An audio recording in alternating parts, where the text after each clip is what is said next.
1 декабрьдан 7-сенә кадәр Башкалабыз Казанда 15-нче Бөтен Россия һөнәр яшь режиссуры фестивале уза.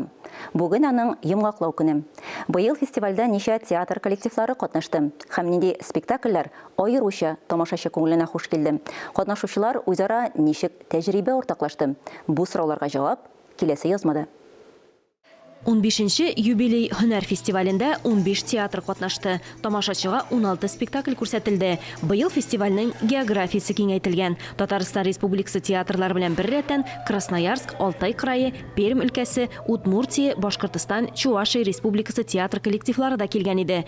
Царь, царица и царевна. Фестивальдә елдагыча белем бирү программасы да каралган. Быел ул театраль лекция форматында барды. Театр тәнкыйтьчеләре лекцияларны татар китабы йортында үткәрде. Фестиваль спектакльләре барлыгы 6 мәйданчыкта барды. Яшьләр өчен эшли торган театрларны, театр студияларны, тузларны чакырдык. Тигез дәрәҗәдә, тигез шартларда үсә торган коллективларны чагыштыру ул минемчә гаделрәк һәм кызыграк. Һөнәрне сингел истисең, бигрәк тә актерлык, режиссерлык һөнәрдә. Монда бернинди шик минемчә юк. Монда бернинди потолок түшәм булырга мөмкин түгел. Шуңа күрә ылпат режиссерларда, олы яшьтәге режиссерларда нәрсәдә яшьләрдән ала, ничектер өйрәнә, һәм ул әлбәттә табигый театр дөньясы өчен. Фестиваль барышында төрле ачышлар булган кебек, Сарапул драма театры актерлары өчен үз спектакльләрен яңа юнәлештә кую тәүге тәҗрибә була. Чөнки әлегә кадәр алар өчен ят булган алым курчаклар кулланыла. Мы первый раз ввозим спектакль для детей. Без беренче тапкыр балалар өчен спектакль куйдык.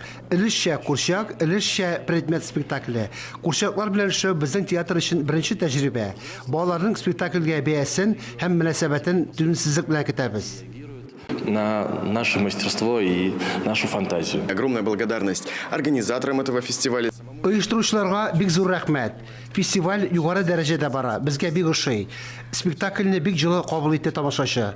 Безнең өчен бу спектакль эксперименталь булып тора.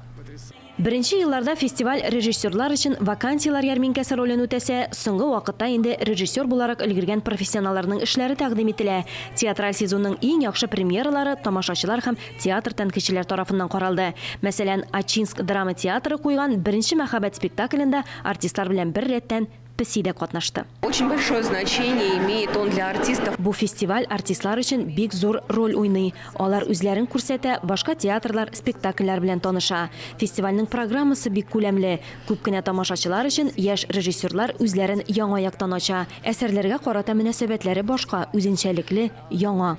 Һөнәр Татарстан һәм Россия театр дөньясы өчен югары сыйфат билгесе. Тәнкыйтьчеләр сүзенә караганда, географияны киңәйтү тирән һәм бай тәҗрибә тупларга ярдәм итә. Алия Галиуллина, Ринат Сәхибгәрәев, Ирек Хәмидуллин, Татарстан яңалыклары.